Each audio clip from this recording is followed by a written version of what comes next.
Jubilee Hills ticket కోసం కాంగ్రెస్ లో హోరాహోరీ. గ్రేటర్ హైదరాబాద్ పరిధిలోని జూబ్లీహిల్స్ అసెంబ్లీ నియోజకవర్గంలో ఉప ఎన్నిక సమరం వేడెక్కుతోంది. BRS sitting MLA Maganti Gopinath అకస్మాత్తుగా మృతి చెందడంతో ఉప ఎన్నిక అనివార్యమైంది. ఇప్పుడు అధికార కాంగ్రెస్ పార్టీకి ఇది ఒక పెద్ద పరీక్షగా మారింది.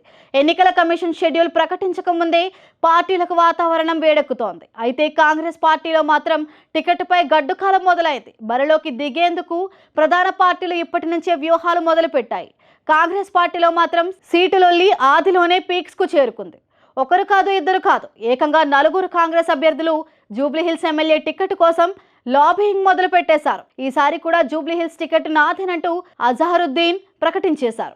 అజహరుద్దీన్ గత ఎన్నికల్లో జూబ్లీహిల్స్ ఎమ్మెల్యే అభ్యర్థిగా మాగంటి గోపీనాథ్ పోటీ చేసి ఓడిపోయారు. ఈసారి అలా కాదు, గట్టిగా ప్రచారం చేస్తా, నేనే గెలుస్తానంటూ సీటు ప్రకటించక ముందే స్వీట్లు పంచేస్తున్నారు. అజహరుద్దీన్ వ్యాఖ్యలపై టీపీసీసీ చీఫ్ మహేష్ కుమార్ గౌడ్ స్పందిస్తూ అదేం కుదరదు, ఇంకా ఎమ్మెల్యే టికెట్ ఎవరికి ఇవ్వాలో అధిష్టానం నిర్ణయం తీసుకోలేదంటూ అజహరుద్దీన్ వ్యాఖ్యలను ఖండించారు.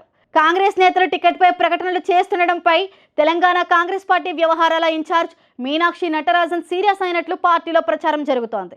పార్టీ లైన్ దాటితే చర్యలు తప్పవని మీనాక్షి హెచ్చరించారని సమాచారం. ఇదిలా ఉంటే పీసీఆర్ కూతురు విజయారెడ్డి సైతం జూబ్లీహిల్స్ సీటు కోసం వాయువేగంతో దూసుకుపోతున్నారు. ఖైరతాబాద్ కాంగ్రెస్ ఎమ్మెల్యే అభ్యర్థిగా పోటీ చేసి ఓటమి పాలైన విజయారెడ్డి తన ప్రత్యర్థి దానం కాంగ్రెస్లోకి రావడంతో ఆమెకు ఇప్పుడున్న ఏకైక ఆప్షన్ జూబ్లీహిల్స్. అందుకే గట్టి లాబియింగ్ మొదలు పెట్టేశారు. తన తండ్రి చరిష్మాతో జూబ్లీహిల్స్ ఇలాకాలో కాంగ్రెస్ జెండా ఎగరేస్తానని ధీమా వ్యక్తం చేస్తున్నారు. తమ సామాజిక వర్గం ప్రభావం ఎక్కువగా ఉండే జూబ్లీహిల్స్ ఎమ్మెల్యే సీటు తనకు కేటాయించాలని కాంగ్రెస్ పార్టీ నేత నవీన్ యాదవ్ డిమాండ్ చేస్తున్నారు.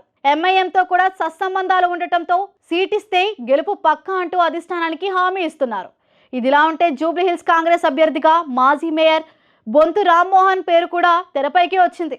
తాను కూడా మున్నూరు కాపు సామాజిక వర్గానికి చెందిన వ్యక్తి కావటం, తన భార్య శ్రీదేవి యాదవ సామాజిక వర్గం కావటంతో పాటు గతంలో మేయర్గా చేసిన అనుభవం, గ్రేటర్ పరిధిలోని పరిచయాలతో తన గెలుపు నల్లేరు మీద నడకేనని సీటు ఇచ్చి చూడండి అంటూ కాంగ్రెస్ అధిష్టానంపై ఒత్తిడి తెస్తున్నారు బొంతు రామ్మోహన్. మరి 4 అభ్యర్థులు పోటీ పడుతున్న నేపథ్యంలో కాంగ్రెస్ హైకమాండ్ జూబ్లీహిల్స్ టికెట్ ఎవరికి ఇస్తుందో వేచి చూడాలి.